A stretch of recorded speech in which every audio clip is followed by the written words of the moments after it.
News ভ্যানগার্ডের ১ নজরে ২৫ আপনাদের প্রত্যেককে স্বাগত। এই মুহূর্তে আপনাদের সঙ্গে আমি রয়েছি শতাব্দী। সাইবার অপরাধের রুখতে মুখ্যমন্ত্রীর আহ্বানে এই মুহূর্তে রাজ্যের মুখ্যমন্ত্রী ডক্টর মানিক সাহা তিনি অপরাধ রুখতে সচেতনতা বৃদ্ধির ক্ষেত্রে বিশেষ জোর দিয়েছেন। ত্রিপুরায় সাইবার অপরাধ দমনে অরুন্ধতী নগরে রাজ্যের প্রথম সাইবার ক্রাইম পুলিশ স্টেশনের উদ্বোধন করে এই কথাই বললেন মুখ্যমন্ত্রী। রাজ্যে সাইবার অপরাধের বৃদ্ধি লক্ষ্য করে এই পুলিশ স্টেশন চালু করল সরকার। ত্রিপুরা স্টেট কোঅপারেটিভ ব্যাংক 2024-25 অর্থবর্ষে 118.62 কোটি টাকার মুনাফা সহ 6,661.81 কোটি টাকার ব্যবসা করেছে। ডিজিটাল পরিষেবায় যুক্ত হয়েছে বিশেষ করে রূপো প্লাটিনাম কার্ড, পিওএস ডিভাইস ও মাইক্রো এটিএম। কৃষকদের জন্য স্বল্প সুদের ঋণ ও 330 ধরনের ই পরিষেবা চালু করেছে ত্রিপুরা স্টেট কোঅপারেটিভ ব্যাংক। পানীয় জলের তীব্র সংকটে জাতীয় সড়ক অবরোধে মুঙ্গিয়াকামির ৩৫ মাইল এলাকার বাসিন্দারা। দীর্ঘ ১ মাসও পাইপলাইন মেরামত না হওয়ায় ক্ষোভে ফেটে পড়েন স্থানীয়রা। প্রশাসনের আশ্বাসে অবরোধ ওঠালেও দ্রুত ব্যবস্থা না নিলে বৃহত্তর আন্দোলনের হুঁশিয়ারি দিয়েছেন এলাকাবাসী। ২০ মাস ধরে পেনশন না পাওয়া পেনশনারদের দাবিতে ডেপুটেশন দিল ত্রিপুরা ট্রাইবাল এমপ্লয়িজ অ্যাসোসিয়েশন কেন্দ্রীয় কমিটি। টিটিএডিসি সদর দপ্তরে ডেপুটেশন দিয়ে দ্রুত পেনশন প্রদানের দাবি জানানো হয়। এই দাবিকে সমর্থন জানিয়ে আমবাসা বিভাগে সাংবাদিক সম্মেলন করল আঞ্চলিক কর্মচারী সংগঠন। দক্ষিণ ত্রিপুরার শ্রীনগরের দুর্গাবাড়ি এলাকায় বিএসএফ ও পুলিশের যৌথ অভিযানে উদ্ধার হলো 231 বোতল ফেন্সিডিল ও 16 কেজি গাঁজা। বাংলাদেশে পাচারের জন্য প্রায় 1.5 লক্ষ টাকার মাদকদ্রব্য মজুত করা হয়েছিল। অভিযুক্ত নিদান দেবনাথ পলাতক।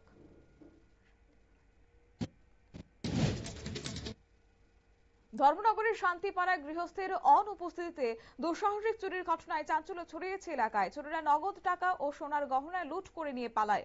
এখনো কাউকে গ্রেফতার করতে পারেনি পুলিশ। স্থানীয়দের অভিযোগ, চুরির ঘটনার বৃদ্ধি ও পুলিশের নিষ্ক্রিয়তার নিরাপত্তা নিয়ে প্রশ্ন উঠছে।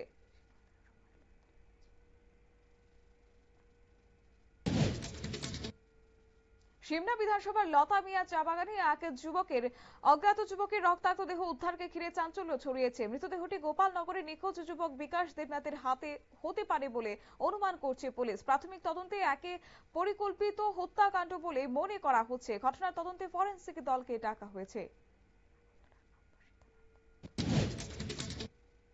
আগরতলার আমতলী থানার মধ্যচারিপাড়া এলাকায় সুরজিৎ সরকারের বাড়ি থেকে উদ্ধার হলো 16 গ্রাম ব্রাউন সুগার। ঘটনায় বাড়ির মালিক সুদীপ সরকারকে গ্রেপ্তার করেছে পুলিশ। আটক ব্রাউন সুগারের আনুমানিক বাজার মূল্য প্রায় 1 লক্ষ টাকা বলে জানিয়েছেন আমতলী থানার ওসি হিমাদ্রু সরকার।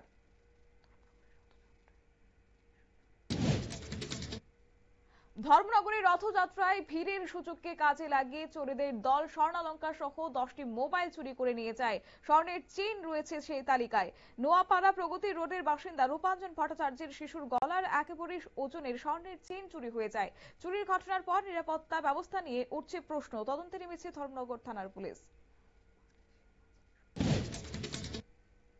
বাংলাদেশে পাচারের সময় একটি অটো রিকশা থেকে বিপুল পরিমাণ ফেন্সিডিল ও ব্রাউন সুগার উদ্ধার করেছে অরুন্ধতিনগর থানার পুলিশ। ঘটনায় 4 ব্যক্তিকে গ্রেপ্তার করা হয়েছে। আটকদের মধ্যে 2 জন বাংলাদেশের এবং বাকি 2 জন ভারতের বাসিন্দা বলে জানিয়েছে থানার ওসি বিজয় দাস।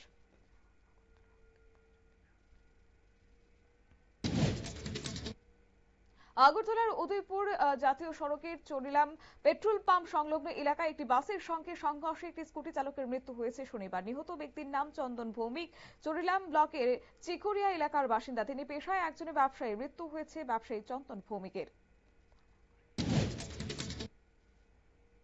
ধর্মনগরের রাজবাড়ী মণ্ডপ পাড়ায় ইসকন মন্দিরের জমি নিয়ে দাতা ও ইসকন কর্তৃপক্ষের মধ্যে তীব্র বিরোধ। জমি দখলের অভিযোগ তুলে প্রশাসনের দ্বারস্থ হয়েছে দাতা পরিবারের সদস্যরা। চলছে বিচার প্রক্রিয়া। ইসকন কর্তৃপক্ষ অভিযোগ অস্বীকার করে দাবি করেছে তারা শুধুমাত্র দানপ্রাপ্ত জমির মধ্যে সীমাবদ্ধ।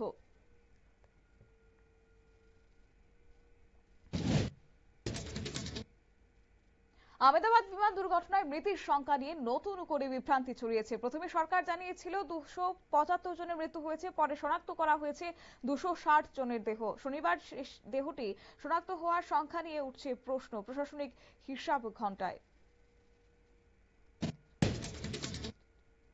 ভারতের ইসলামিক স্টেটের শীর্ষ নেতাদের অন্যতম সাকিব নাচান মারা গেলেন শনিবার দিল্লির সফদরজং হাসপাতালে।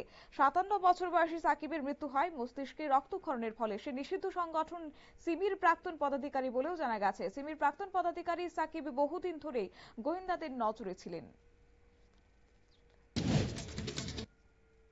রাজস্থানের দিঘি জেলায় আর্কিওলজিক্যাল সার্ভে অফ ইন্ডিয়ার খননে মিলল 4500 বছরের পুরনো প্রাচীন সভ্যতার নিদর্শন। উদ্ধার হয়েছে বাসনপত্র, মূর্তি ও অস্ত্রশস্ত্র, যা মৌর্য ও শুঙ্গ যুগের পরবর্তী সময়ের ইঙ্গিত দেয়। ভূতাত্ত্বিকদের মতে এই আবিষ্কার ভারতের ইতিহাসে গুরুত্বপূর্ণ এক সংযোজন।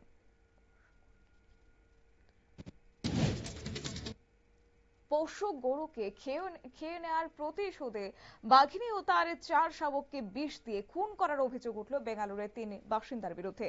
গরুর দেহে বিষ মিশিয়ে পরিকল্পিতভাবে প্রাণীগুলিকে হত্যা করা হয় বলে দাবি বন দপ্তরের। পুলিশ ঘটনার সঙ্গে জড়িত 3 জনকে গ্রেফতার করেছে এবং চলছে তদন্ত। ভক্তদের অতিরিক্ত ভিড়ের কারণে একদিন দেরিতে পুরীর গুন্ডিচা মন্দিরে পৌঁছল 3 রথ, নন্দী ঘোষ, তালধ্বজ ও দর্পদলন। শুক্রবার রাতে পরিবর্তিতে শনিবার মন্দির চত্বরে পৌঁছায় জগন্নাথ, বলরাম ও সুভদ্রার রথ।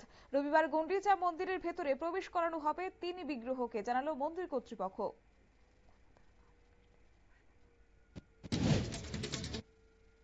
লাগাতার ভারী বৃষ্টিতে ধস নামায় বন্ধ হয়ে গেছে বদ্রীনাথ ঋষিকেশ জাতীয় সড়ক। ফলে কেদারনাথ, বদ্রীনাথ ও হেমকুণ্ড যাত্রা সাময়িকভাবে স্থগিত রাখা হয়েছে। প্রশাসন দ্রুত রাস্তা খুলে দেওয়ার চেষ্টা চালালেও যাত্রীদের আপাতত থামিয়ে দেওয়া হয়েছে।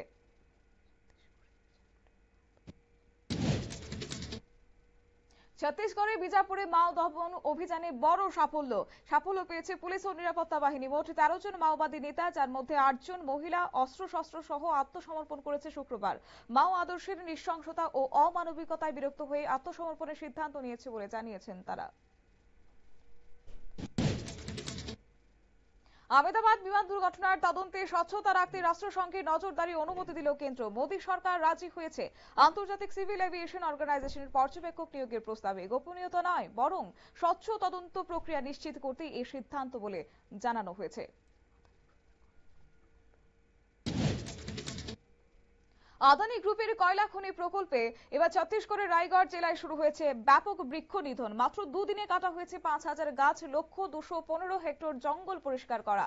এই ঘটনার প্রতিবাদে সরব স্থানীয় আদিবাসীরা অভিযোগ, আন্দোলন দমাতে চলেছে বেপরোয়া ধরপাকড়। সংবিধান থেকে মুছে ফেলা হোক সমাজতান্ত্রিক ও ধর্মনিরপেক্ষ শব্দ দুটি। সংঘের সুরে সুর মিলিয়ে এবার কেন্দ্রের কাছে দাবি রাখলেন অসমের মুখ্যমন্ত্রী হিমন্ত বিশ্ব শর্মা।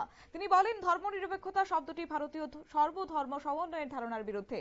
সমাজতন্ত্র ভারতের মূল অর্থনৈতিক দৃষ্টিভঙ্গির অংশ নয়।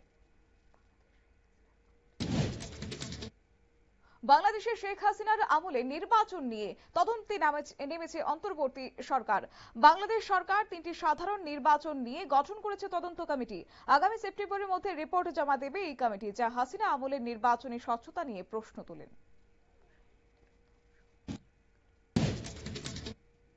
অপারেশন সিঁদুরে ধ্বংস হওয়া জঙ্গি ঘাঁটি পুনর্নির্মাণ শুরু করল পাকিস্তান সরকার। সরকারি অর্থের পাকিস্তান সেনা ও আইএসের সহায়তায় গড়ে উঠেছে নতুন জঙ্গি শিবির ও পরিকাঠামো। সন্ত্রাসে সরকারি অর্থ ব্যবহার ঘিরে প্রশ্নের মুখে পড়ল আন্তর্জাতিক মঞ্চ এবং আর্থিক সহায়তা দেওয়া সংস্থাগুলি। ইরানের পরমাণু সংস্থাগুলিকে এবার সহায়তা করবে আমেরিকা। মাত্র দিন কয়েক আগে আমেরিকার ইরান পরমাণু পরীক্ষা কেন্দ্রগুলিতে হামলা করেছিল। পরমাণু কর্মসূচিতে আমেরিকা ইরানকে $2000 কোটি সহায়তা করবে। পাশাপাশি ইরানের উপর আর্থিক নিষেধাজ্ঞা তুলে নেওয়ার চিন্তা করছে আমেরিকা। এক নজরে 25 আপাতত এই পর্যন্তই। পরবর্তী আপডেট এবং টকশো দেখার জন্য চোখ রাখুন শুধুমাত্র নিউজ ভ্যানগার্ডের পর্দায়। নমস্কার।